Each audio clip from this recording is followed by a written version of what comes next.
All right. Hello and welcome to Just Animals podcast. I'm Elle, and with me as always is my dad, aka Guy. Hi there, Pod World.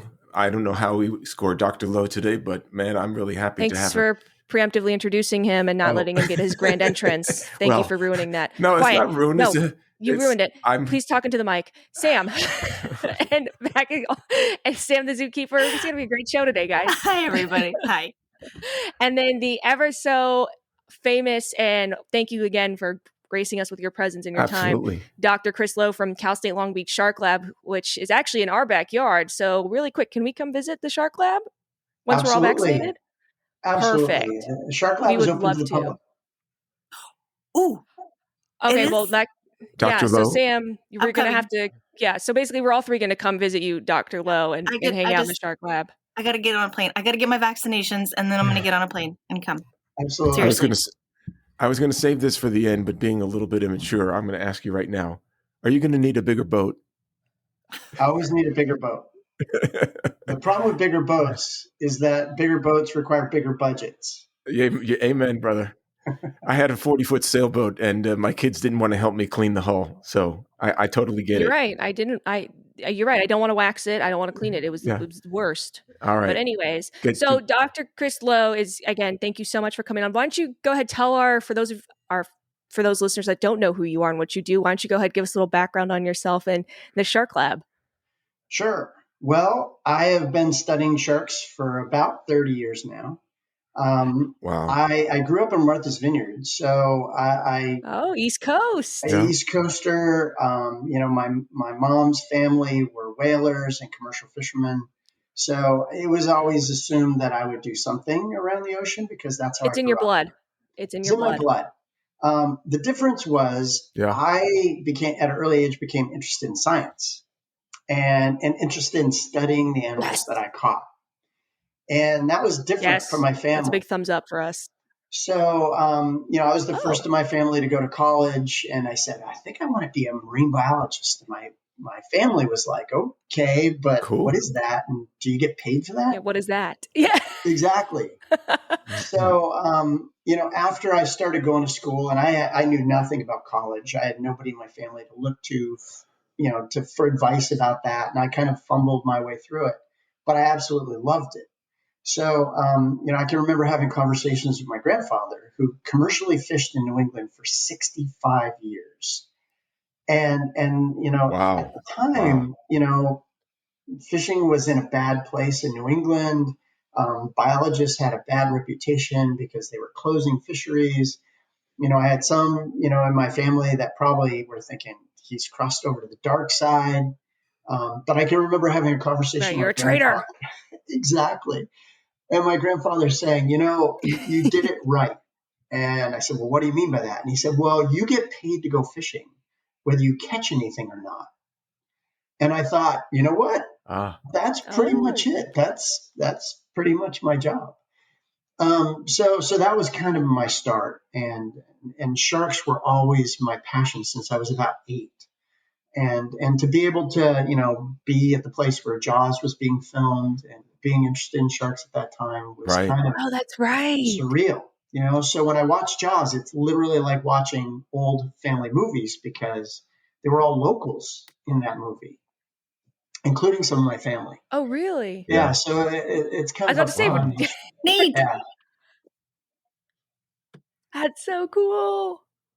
Very cool. So then that's a big trick. And I was reading your bio, this is making me sound like a stalker, but I didn't want to come on unprepared. Were you briefly in Hawaii too? Were you at U of H?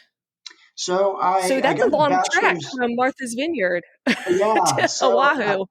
I got my bachelor's degree in Rhode Island and in marine biology, which was great. But you know what? I really was tired of the cold. So I worked in Belize for a couple of years and helped build field stations. And then I met this guy, Don Nelson, who was the founder of the Shark Lab at Cal State Long Beach. And I met him on Cape Cod.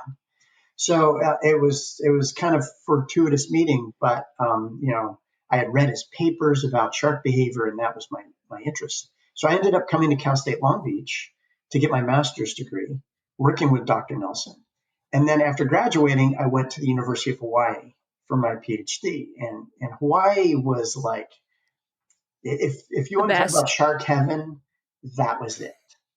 So to or be just heaven able in to go to general. shark heaven was awesome. And Right.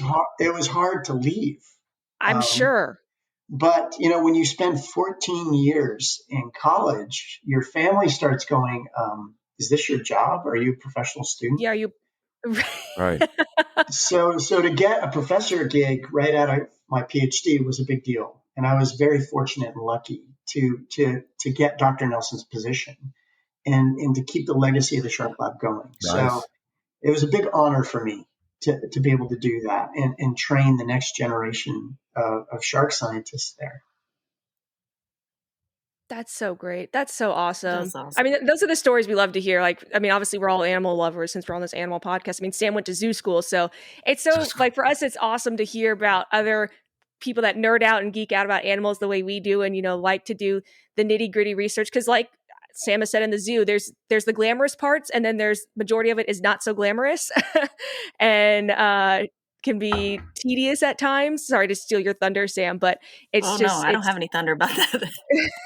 But I mean, Sam opened our eyes to a lot of things too. It's like what we see, going to the zoo versus what goes on behind the scenes of the zoo. It's like, oh my God, between feeding and cleaning, and it's constantly cleaning and feeding and cleaning up and then reporting and taking, I mean, they have to document if the animal went to the bathroom that day. Like, so let's start there. Dr. Lowe, this is not where I wanted to start, but I'm going to start.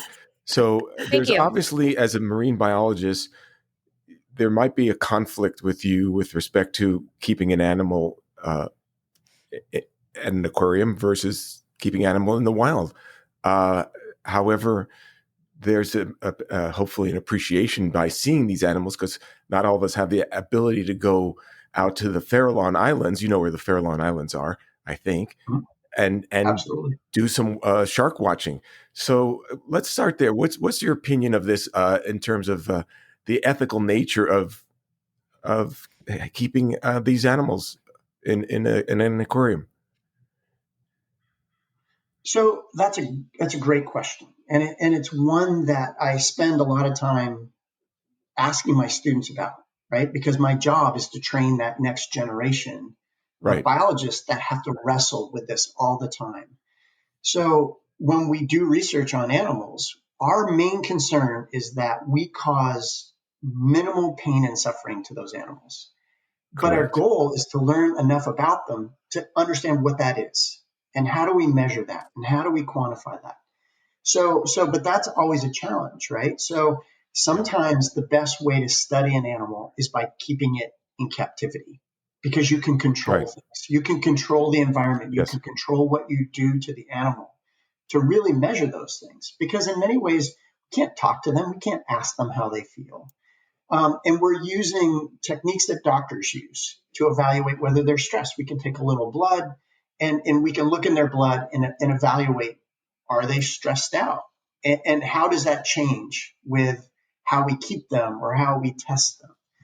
So by getting that insight, that helps us in the future maybe develop either better ways to keep them or whether this species should be kept at all in captivity. So, these are things that we always are trying to evaluate as scientists. And of course, as biologists, the last thing we want to do is cause any harm to an animal. We love the animals. That's why we want to study them.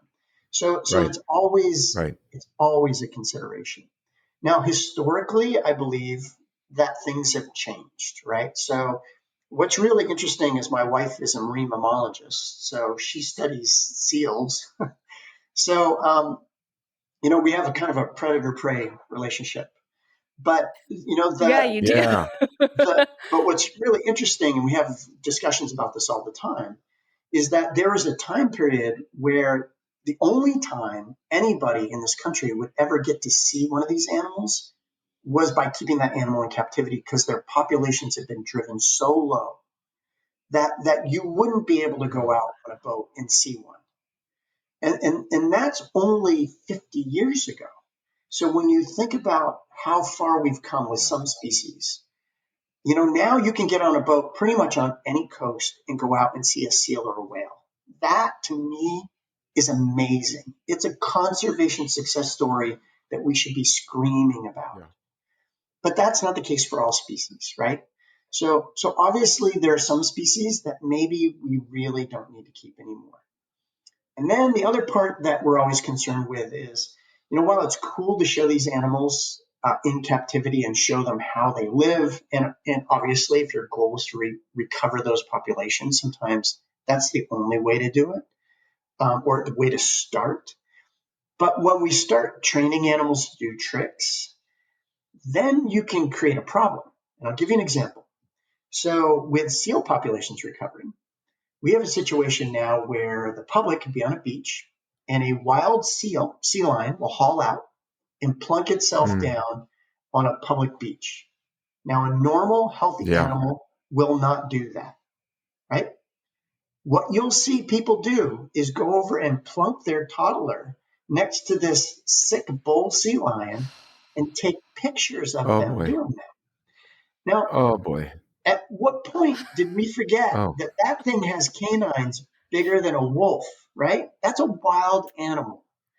So it's really interesting when I talk to people, whether it be sharks or seals or whatever, when you talk to people about their perceptions of these animals, quite often their perceptions are based on what they've learned in zoos or circuses or things like that.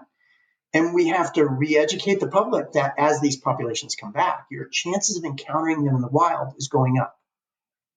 This is a wild animal. This is a captive animal.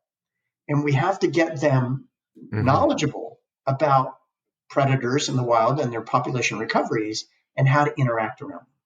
So I think this is where zoos and aquaria are doing a much better job at getting that message out to the public, which is really important so that people don't get hurt.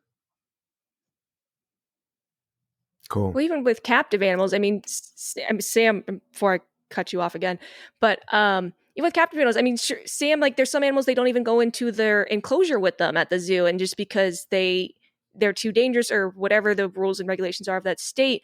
But that's such a great point that, people will go, I mean, you see all the time coming out of Florida, people surrounding a freaking 12-foot alligator, taking selfies with it. And it's like, that is an alligator and that thing moves very quickly. And it's great you brought that up because we're constantly preaching that on our show, not to be on the soapbox.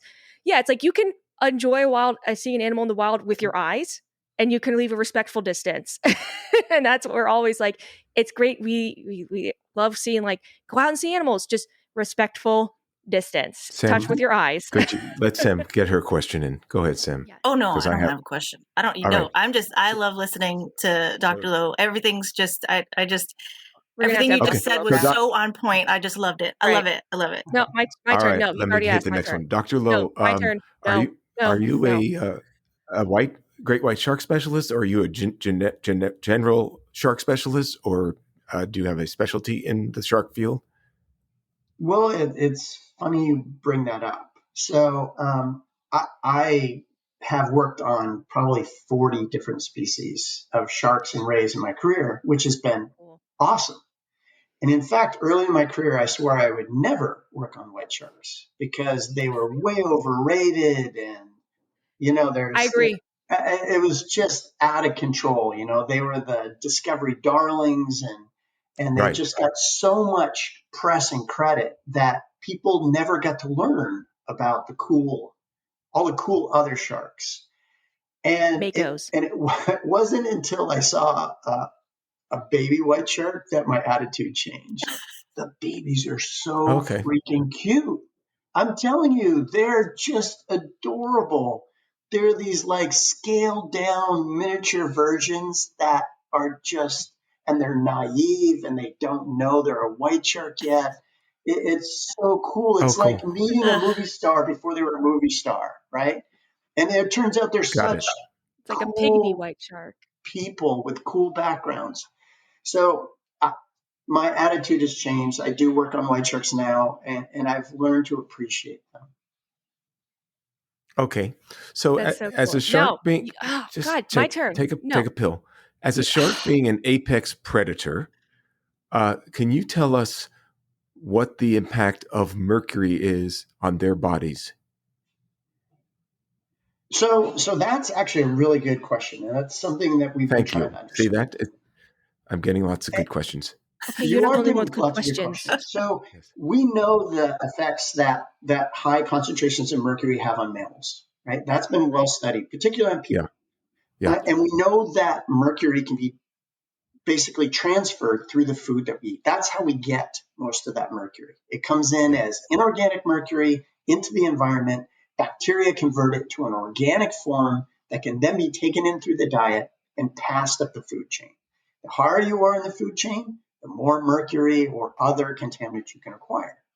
So sharks, just like people, being very high in the food chain, can acquire a lot of these contaminants. While it's well studied in mammals, we know that it can cause reproductive effects, it can cause immune effects, it can even cause a variety of neurological effects. We really have no clue how it affects sharks. We know that they can acquire high levels. Interesting. But we don't know what the physiological effects are and how they manifest. So it's kind of a holy grail for a lot of shark scientists that are studying contaminants. And all I can tell you is we don't know whether, because most of them are cold-bodied, that their metabolisms are so low that it doesn't affect them the same way it affects mammals. Or physiologically, sharks have very unique immune systems compared to all other vertebrates. And despite its primitive nature, they might have tricks to dealing with these contaminants that we just don't understand yet. But what I can tell you is we have caught baby white sharks with the highest mercury levels twice higher than would cause physiological effects in mammals. And we have seen no indication of any sort of physiological impact to those animals. That's amazing.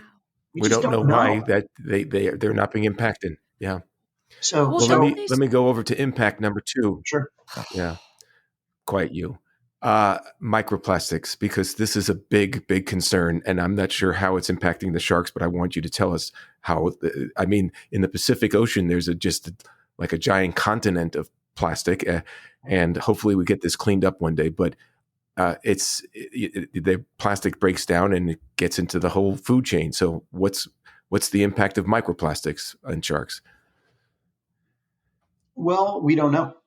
We just don't know. There are researchers that are attempting to study that. We know the effects of macroplastics. So we know sharks get entangled in this stuff all the time. We know they ingest it. We know that it can choke them. We know that it can block their digestive tracts and animals can die from that. What we don't know is how often that happens, because unfortunately dead and sick sharks sink. So we just don't know how many animals are dying from that. We do know the ones that we've caught or have subsequently died from being caught by fishers. When we do necropsies, we do find lots of plastic in their stomachs. Microplastics, we have no clue. So there's a lot of work being done right now. And again, microplastics have to be looked at a multiple of levels, right? One is, first of all, how can the plastic actually get inside the body? Other than getting into the digestive tract is one thing. But it's really the molecules that from the breakdown of those plastics that researchers are really focusing on. Like phthalates, for example, which are a metabolite, a breakdown of that plastic material that is able to transfer across cells. That's one that a lot of researchers are looking at, but we have no idea what the effects are yet. Are you familiar with or know folks that are participating in trying to clean up the ocean with the plastics? Yeah, absolutely. We even provided some of the folks that had developed a big giant boom to go out and collect it in the garbage patch. We gave them acoustic receivers to hang on that to see if any oceanic tag sharks actually hang around that. So you get this massive garbage patch out there, right? And think of it like floating kelp in the middle of the ocean. So it's creating a upside down oasis, if you will. So we call those fish aggregating devices. So this debris that floats around creates an ecosystem around it. So small fish and plankton hang around it because it provides some shade and some cover and protection from predators. So if you have food, you're going to attract predators. And then you're going to attract bigger predators. So believe it or not, a lot of that trash is creating habitat out there that might actually be drawing more animals to it than would be if it was just randomly floating around. So this is another question that biologists don't understand. Fishermen have been studying the effects of fads, fish aggregating devices, and use them all the time. In fact, they're creating part of that pollution with that. But we don't know how, is that increasing the frequency at which sharks are getting this garbage in their guts? Or do they not hang out there because of the chemical composition, the odor that's created? We just don't know. Interesting. Wow. So how are the shark populations doing? Are they thriving? Are they stable? Are they diminishing? I mean, and I guess it depends on the type of shark, but overall, would you say what state are we in? Are we in a stable state right now of sharks? It depends where you are in the world. So I think if we look at this from a historic standpoint, let's say over the last 50 years, 50 years ago, the U.S. had a serious shark problem. We were definitely overfishing many of our shark populations.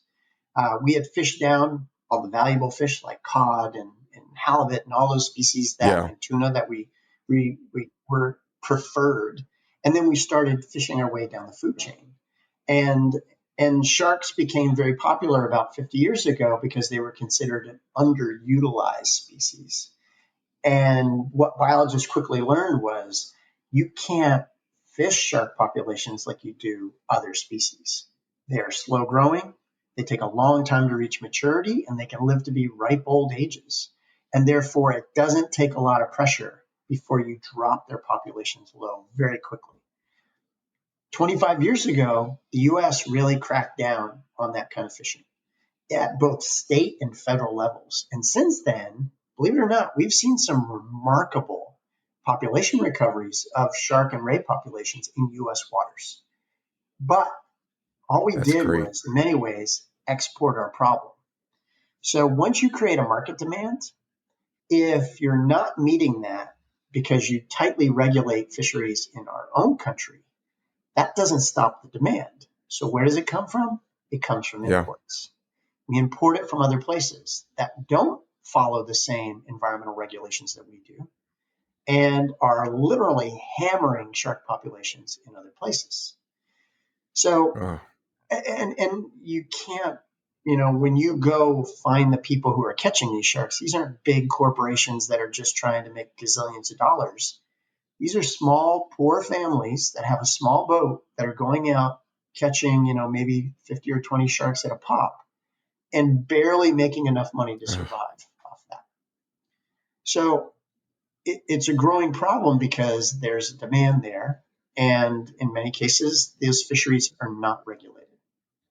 So we know there's good science now that shows, what some of these populations how you can fish them, at what levels you can fish them. We obviously have to keep an eye on pollution and climate change to be able to regulate those fisheries properly over time. But in some places, some species like sawfish are in big trouble.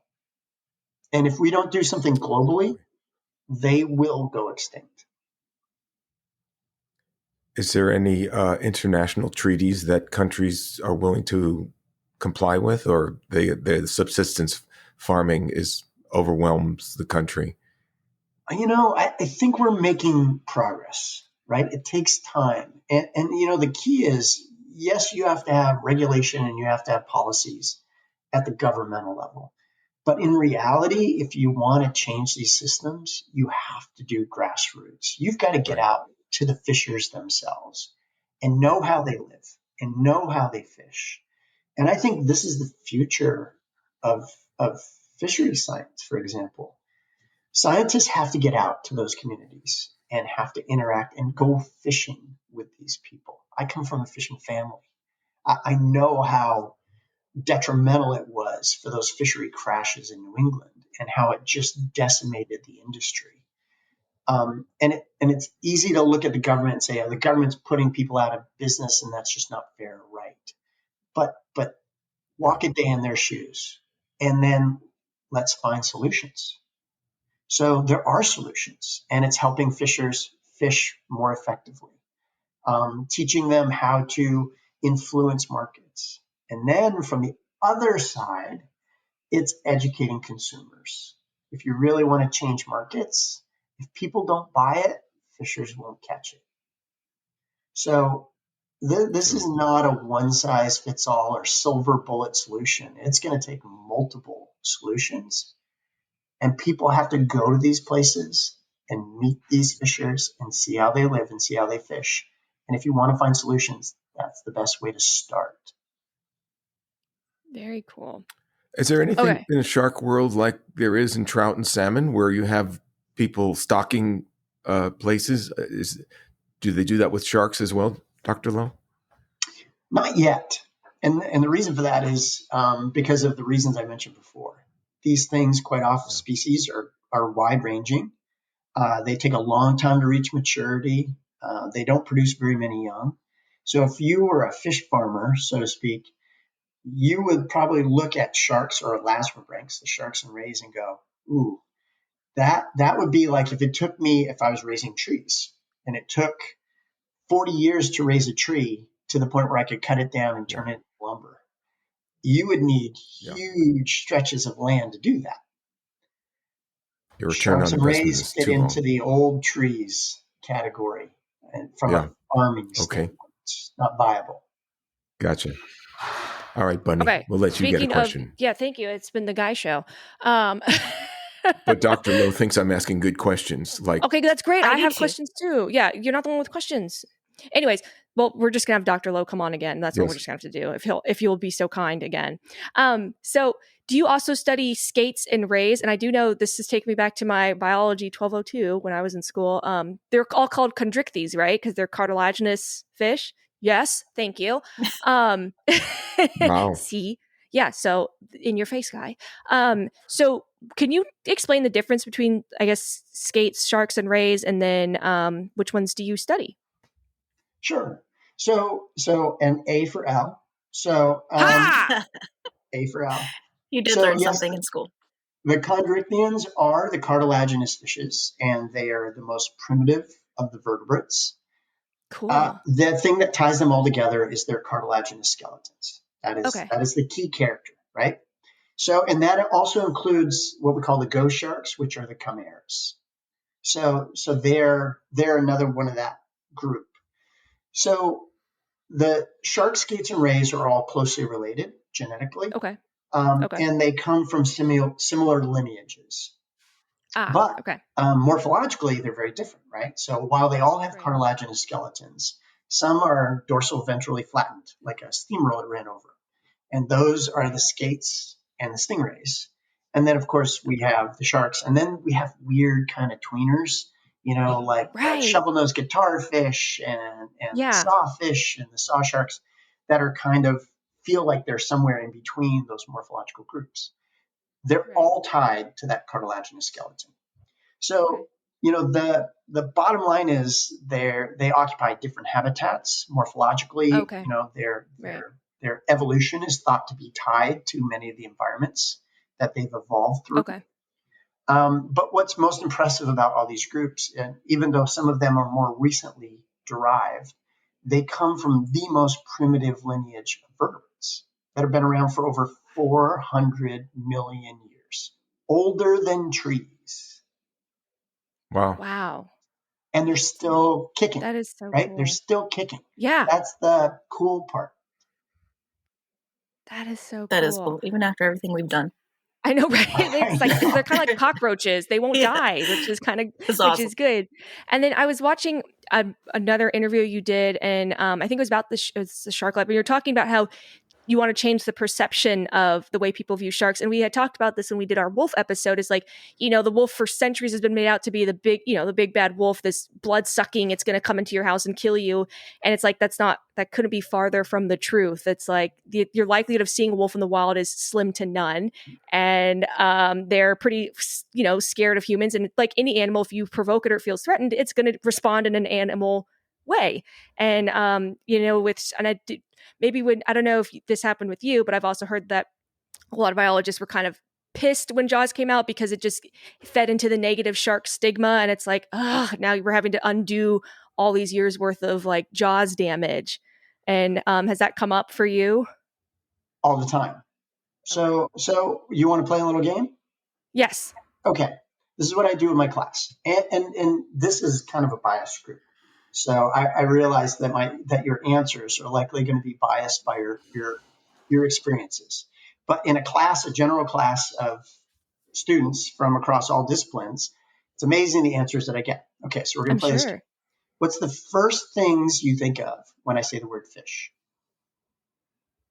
Tuna. Piranha. Tuna? Yeah. But related to what? So tuna is a fish? Yes. But salmon. What does fish mean to you? The word fish, what does it mean to you? Something to eat. Something to eat? No, I think of water. Like it. Water animal. Ocean or rivers. Water animal. Okay, water animal. Lakes and stuff. Okay. Yeah. So typically answers that I get are, food, sushi. I get my hypoallergenic pet, right? Oh. Yeah. I get Nemo, right? I get all of those. Now, what's the first thing you think of when I say the word shark? Jaws. Majestic creature. I think a skin. For the shark skin. The skin, right? Because it's so awesome. Sharp. Yeah, it's just a weird thing. Shark skin is so weird. Have you cut yourself before? Because I know some of their skin, it's like basically just reverse teeth on their bodies. They are teeth. Oh, they're all teeth. Yeah, so their scales are teeth. But my point is, Guy said Jaws, right? So 9 times out of 10, with a group, a general demographic group, you'll get teeth, you'll get Jaws, you'll get danger, Sharknado. you'll get all these attitudes, right? That Week are their perceptions based on their experiences, right? So the reality of it is a shark is just another fish, right? It's an aquatic, gill-breathing fish. So usually when I say the word fish, I don't get piranha, I don't get barracuda, I don't get danger. I get all these happy, pleasant things that people think about when they think of a fish. When you say shark, immediately, it doesn't matter what shark, right? They immediately go to, the jaws and the teeth and the blood and the biting and da-da-da. So those are those preconceptions. And in reality, shark is just another fish. So those are the things that we're trying to change. Those are the attitudes that we're trying to change. And we are fighting the Jaws mentality. Peter Benchley felt really bad about I heard that too. that attitude that was created from that. And it's hard to change. Okay, so I'm going to give you another example. Yes. 150 years ago, if I asked you to walk down the streets of San Pedro and ask people what they thought about whales, what do you think they would say? Money. Livelihood, money. Yeah. Blubber. Yeah. Oil, lamps. Soap. I don't know, but I'd say that's a money maker. Okay. Yep. How about menace? Dangerous animal, killer, human killer. A whale? Moby Dick. Oh, yeah. Did you ever read Moby Dick? Yeah. Fortunately, I did not have to read that, but now that you say it, that makes sense. Well done, Sam. Not a nice creature in the book. Yeah. Right? So the bottom line is 150 years ago, people perceived whales as being evil animals because they killed people. Now, in reality, the reason why they killed people was people were trying to kill them. Yeah. But 9 out of 10 people never saw a live whale in their life. They only heard stories that sailors would tell when they came back from their voyages. And some of their family members didn't make it back because they were killed by a whale. So people's perceptions of whales back 150 years ago was not good. So whales were hunted to the verge of extinction by the early 1900s and didn't even receive federal and international protection until the 70s. Now, by that time, whaling had completely changed. Whalers were going out in these big factory ships with these enormous harpoon guns. Whalers weren't being killed by whales anymore. So in the late 60s, early 70s, whales got the perfect PR makeover. So biologists and conservation scientists gave whales a brand, rebranding. So we learned that whales were mammals. We learned that whales had eyelashes. They nursed their babies. They had a language. They were very social, and they were highly intelligent. So literally in a very short period of time, whales went from being these demonic animals to being an animal that are close akin to us. And people's attitudes completely changed. So we did that for whales. Great PR firm. And it was actually we gotta do it for much sharks. easier. It's harder for sharks. Why? Yeah, I can see that. Because they looks kind of scary. I mean, you see, it's like they've got, again, some of them, their teeth stick out and they're just pointy and they look like a missile. You see that dorsal fin and you're just freaking out. And people get attacked. Not very often, as everybody would like to think, but people get shark bitten. Okay, so here's an interesting statistic. How many people have been killed by sharks in aquaria? None. I know it's not many, if any. I don't think it's... Yeah, one maybe? 0? How many people have been killed by whales in aquaria? Oh, tons. Should we address SeaWorld?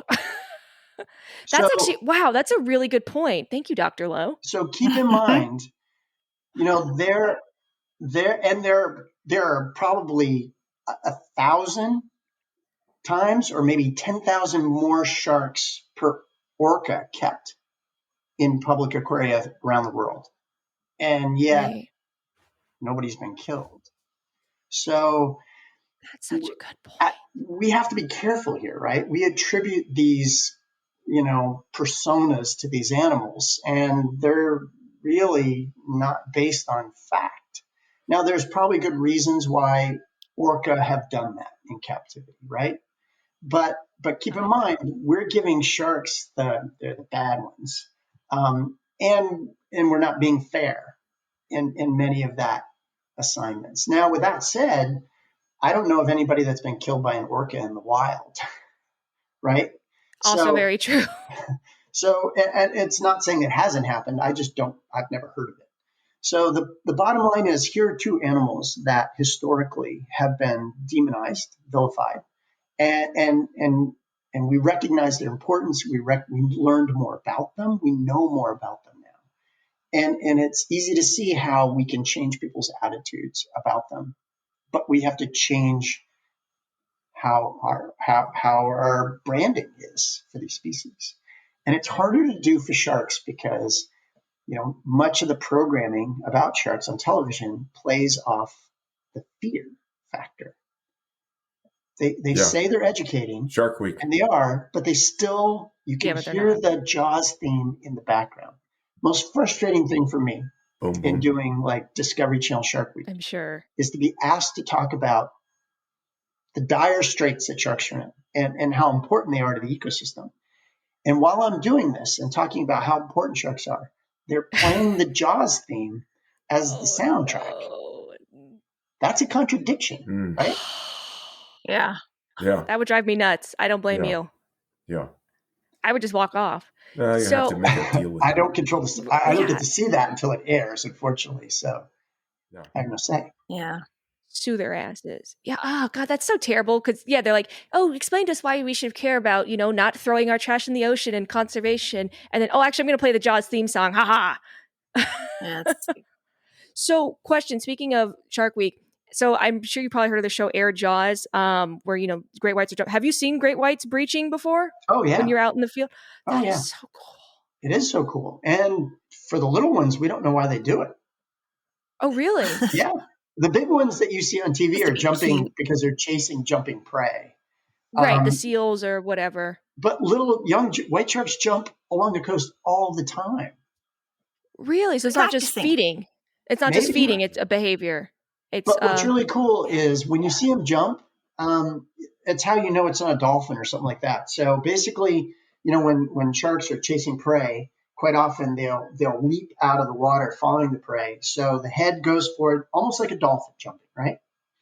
But when we see these sharks that are jumping for not food reasons, we see them go up in the air and they'll land on their side or they'll land on their back. Really? We don't see any food and that doesn't flying upset around. them?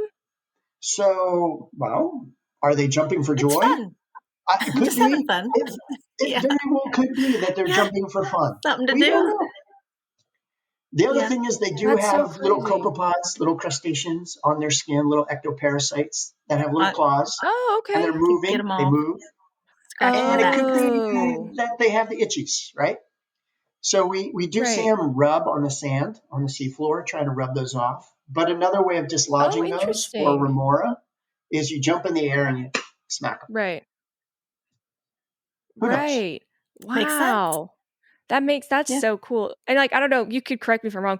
The few times I've been lucky enough to see dolphins in the wild, it seems like you can kind of tell because the mammal movement is a little bit more organic and round. And then in Hawaii, actually, we saw some fishermen were coming in for the day, and then they were like, "Kids, get out of the water," because all the sharks are coming in following the fishermen. And we saw this lady was like, "Get out of the water! I don't know why you're in the water." And then we turned and looked, and we just saw this dorsal fin, and it was moving very straight. It was not as round and organic, and that's the way how I was able to tell the difference because you see a dorsal fin, it's like, oh crap, but it's like again the more organic, and then just the straight across. And I'm sure you would be able to tell better, but that's how I've been able to tell the difference in the past.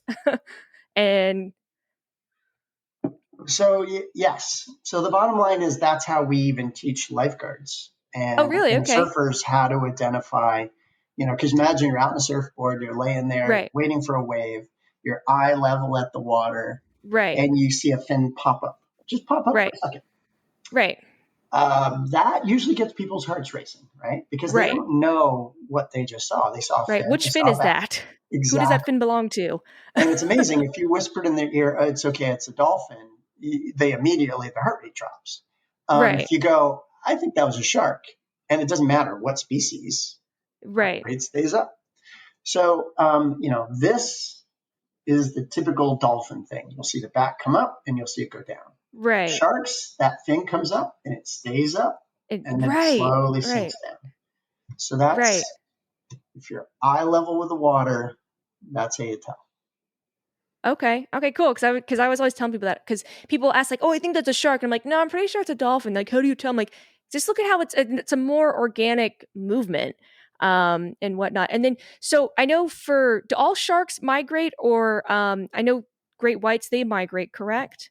And so have you followed the great white migration? And it seems that fall, like we're from the Bay Area originally, fall seems to be the time when they're up in the Bay, like October. Since like for surfing, I'm like, I usually try to avoid the water between like October and December just because I'm like, oh, there's usually a lot more great whites than normal up there. And that just seems to be their time of the year. What causes them to move? Are they following like humpback whales going up to Alaska to feed their young? Or is it because I've noticed they're, in Hawaii, they show up in the spring again because their humpback whales are calving and whatnot.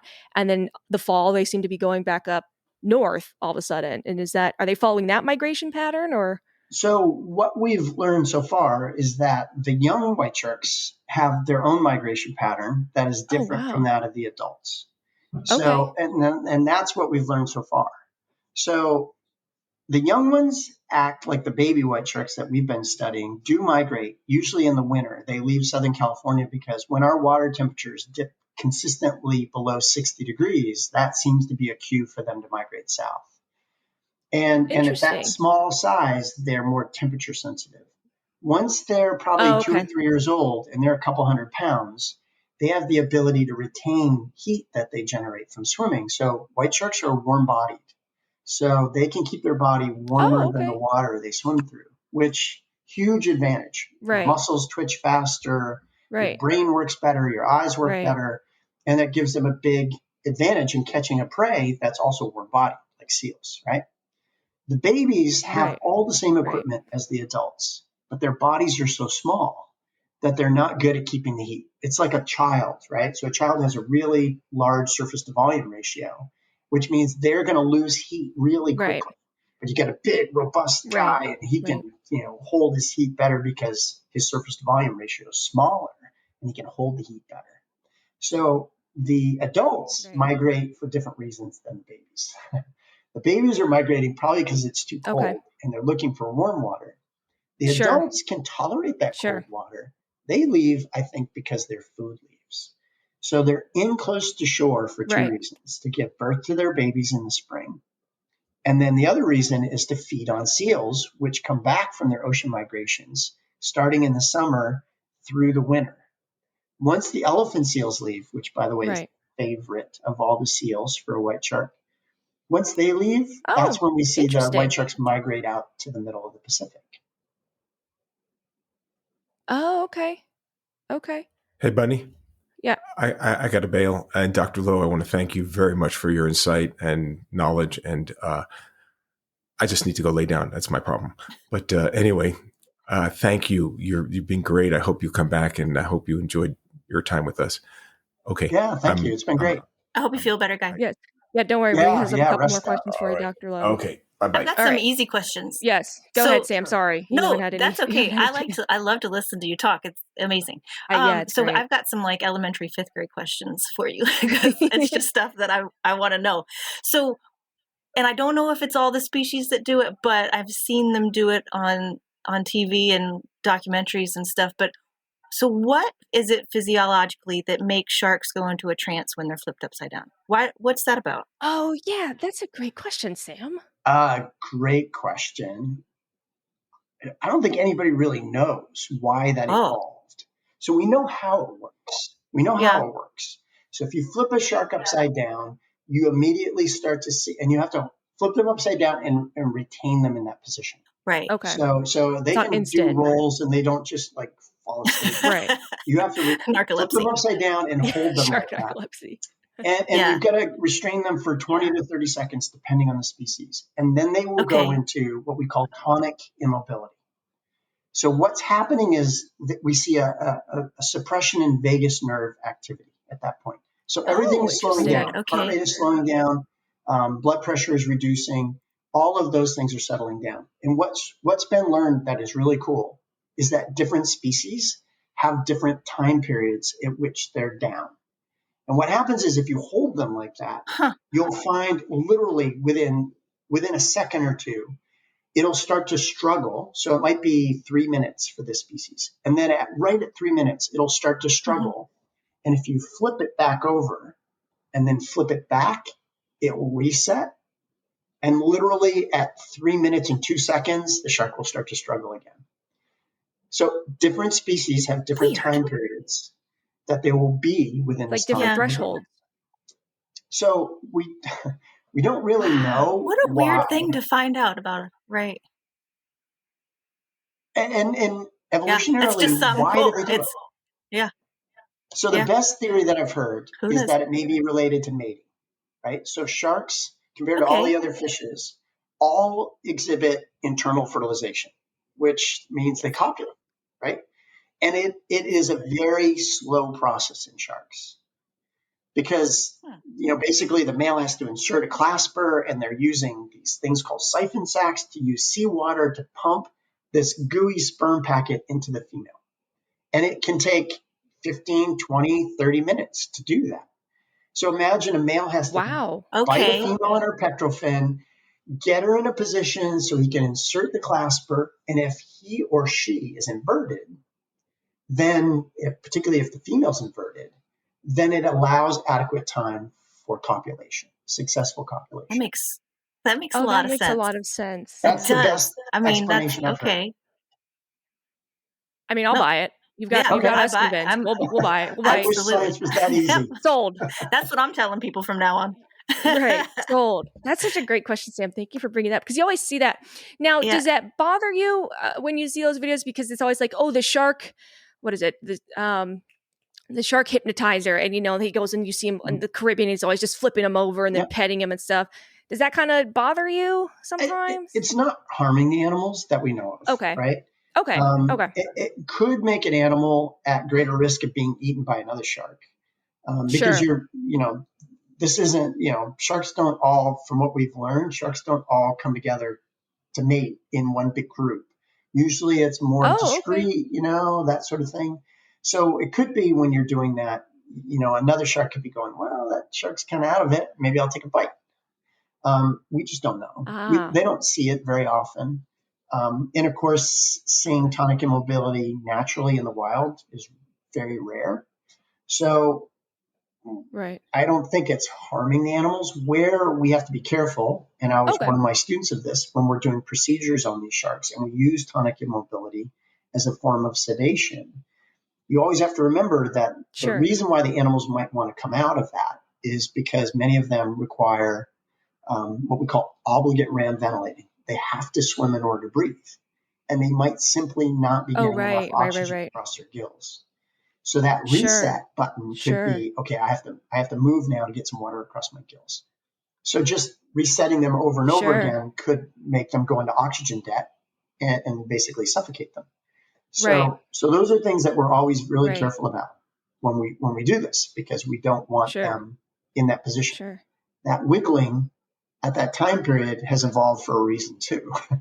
and we don't want to put the animal at some disadvantage for that reason. Sure. Of course.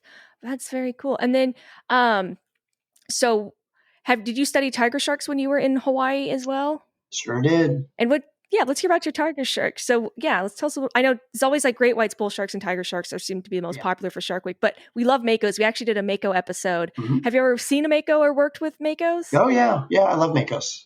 They're so cool. They're a little twitchy, as sharks go. They're twitchy. Yeah, their eyes are constantly moving, and they're like always hyper.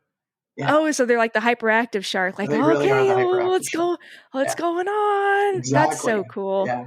And then, like, I love nurse sharks too. To me, they're super cute because they're just like, the ultimate couch potato. Out. Yeah. Oh, is that so? So they're the couch potato. Yeah. Actually, can you give the shark superlatives? Actually. Well, nurse sharks are not just the couch potato; they're the ultimate couch, right? So they're so big that you could literally rest on them, and they wouldn't care. Yeah, they're cute. Horn sharks, they're true so couch cute. potatoes. I love horn sharks. They're also really cute little faces, and just the ultimate chill shark. Just lay on the bottom, and then at night they're out scooting around looking for urchins to eat and crabs and things like that. So makos, very twitchy, kind of ADD, kind of what's going on, Right. Tiger sharks, kind of big lumbering goofs, like do. Okay. I like eating turtles, but I also like eating lots of puffer fish. I'll eat anything that will fit in my mouth. Right. Yeah. Yeah. So there's, but by far my favorite are cookie cutter sharks. They are. Are those the one that like basically create like that perfect circle? They're misnamed. They should have been called the melon baller shark or something like that. They just take this perfect ice cream scoop out of things, and they're only, they only get to be about 18 inches max. That's so cool. Where do you find them?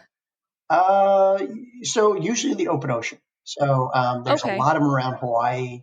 They are further offshore, off California. We do find animals with fresh cookie cutter bites in them. They're more kind of warm, temperate, subtropical in those waters, and are typically deep water. They're following the deep scattering layer, so they're moving, between maybe 1,000 feet and maybe 300 feet in the water column. And in places like Hawaii, they come all the way to the surface. They're definitely a nocturnally active species from what we've seen. But what's cool is they take bites out of everything. I mean, everything. Yeah. Whales, they take bites out of white shark faces. I mean, for a shark this big. They're super cute in such an awkward way. They are super cute. It's a very awkward way. Yeah, they're kind of cute. Goofy. They're goofy looking, but they are cute. The little so underbite. Will your wife ever get on you? Be like, I was working on a specimen today, and it had some cookie cutter marks on it. Yeah, so those definitely do leave a mark. What's the part that I love explaining to kids is, imagine you have this perception of sharks. Oh, sharks are going to take this big bite like a white shark and all that. But these sharks don't kill their prey. No, they don't. They don't kill their prey. Just they just tasting take it. a little nibble. Just need a a little nibble, piece. right? A little nibble here and there. What's the harm? So I just want this one piece right here, and I'm good. You have to appreciate that. And then I always challenge my undergraduates with, okay, so is a cookie cutter shark a predator or a parasite? Well, that's what I was going to say too. I was like, it's kind of like a parasite. Yeah. Interesting. That is cool. So, God, they are cool. Yeah, that's a good one. Cookie cutter sharks. That's a really good one. Good one. Yeah. My fave. Okay, I have a question. I have a question before we're getting to an hour long, so I'll just be real quick. So this is my other 5th grade question. So I know that you and your students do a lot of telemetry. What is the oldest shark that you guys have been seeing or been following with all of that? Like, what's the oldest shark you've seen? Or been following? Okay, so the oldest in age. Yeah. Okay. So we've been doing a project up in Alaska on Pacific sleeper sharks. And sleeper sharks, the sleeper shark group includes Greenland sharks. Greenland sharks are the ones that have been aged over 307 years old. So if Pacific sleeper Sam, they're nuts. The oldest living vertebrate we know of. Yeah. So there are sleeper sharks, either Greenland or Pacific sleepers, that are swimming around U.S. waters that have been born before the U.S. was a country. How about that? Yeah. Wow. That is amazing. And that's the coolest fact I just learned today. But like other sleeper sharks, I mean, for the Pacific, I know the Greenland one, there's that parasite that eats its eyeballs. Is it the same for the Pacific one too? Does it? Yeah. So why aren't they just being born without eyes at this point? They're also the slowest shark that we know of. So they have the slowest heart rate and the slowest tailbeat frequency of any species we've ever studied. So that gives time for something to just kind of latch on and hang around and So the old theory is cold and dark equals old. So if you live in a very cold, dark environment, everything slows down. So it's possible that they have very low metabolisms. They move very slowly, and that may be the key to old age, right? Because they're like even living in a state of torpor. Just above that, right? So you're just above it. I mean, just like So, but not quite. That's crazy. So it is crazy, and to think that I've held in my hands, this is not a small shark. This is probably a 13, 14-foot shark that could be over 400 years old is just mind-blowing, right? And that shark, the things that shark is mind-blowing. Or not seen because it's in the dark. But you definitely just blew my mind with all of that. That is so cool. So then do you guys go out and tag? Okay, we have 2 more and then we'll let you go. Thank you so much for your time, Dr. Lowe. Do you guys go out and tag regularly? Well, in Alaska, we do that in the summer. Okay. Yeah. Oh, yeah. White sharks we do year round if they're around. Okay. But usually summers are peak. Okay. And then ideal water conditions. Like I've heard, you always hear like when it's murky, you don't want to go in the water. Is that true? You have to be more careful, right? So we have lots of white sharks around our coastline now throughout the year, but primarily in the summer. And we don't know why sharks occasionally bite people. We suspect that many of those are accidents. Right. If it's murky and a white shark is very much a visual predator, they have very large, well-developed eyes that are warm, so they can see very well. But it's just like driving down the road. If it's really foggy, you could be an excellent driver, but if you can't see and you're on a road that you don't know, accidents happen, right? So we always tell people, look, the thing you have to be aware of is don't increase your chances of being a shark accident. So stay together, stay in a group, safety in numbers, right? Try to avoid places that are really murky. Obviously, try to avoid places where there are dead things floating around, like dead seals or marine mammals. Yeah. Because it's easy to become an accident, right? So sharks make mistakes. They just make them way less frequently than humans. Right. Oh, Got good it. point. Thank you so much, Dr. Lowe. We hope to have you on again, and we hope to come visit you at the Shark Lab and meet your team and meet you in person. It's going to happen. It's going to happen. Yeah. I mean, we'll just show up and be like, we're guests of Dr. Lowe. Anytime. We should be on the list. Anytime. Check the list. Thank you again so much for your time. Yes, this was wonderful. One of the best shows we've ever done. Yes, we hope to have you on again. Anything else you'd like to add? Oh, yeah. So also your Shark Lab your Instagram is they're following us on Instagram. So thank you for that. Yep. And yeah, so we'll definitely be posting about this on social media. And anything else you'd like to say, Dr. Lowe? Thank you, and keep up the good work, right? Because the better we educate the public about animals, the more they know about them, the less they'll fear them, the more they'll want to protect them and can be safe around them. Yes, exactly. And as always, touch with your eyes. Just Animals rule number 1, touch with your eyes. Thank you so much, Dr. Lowe. Yes, thank you very much. Bye, everyone. Thank you.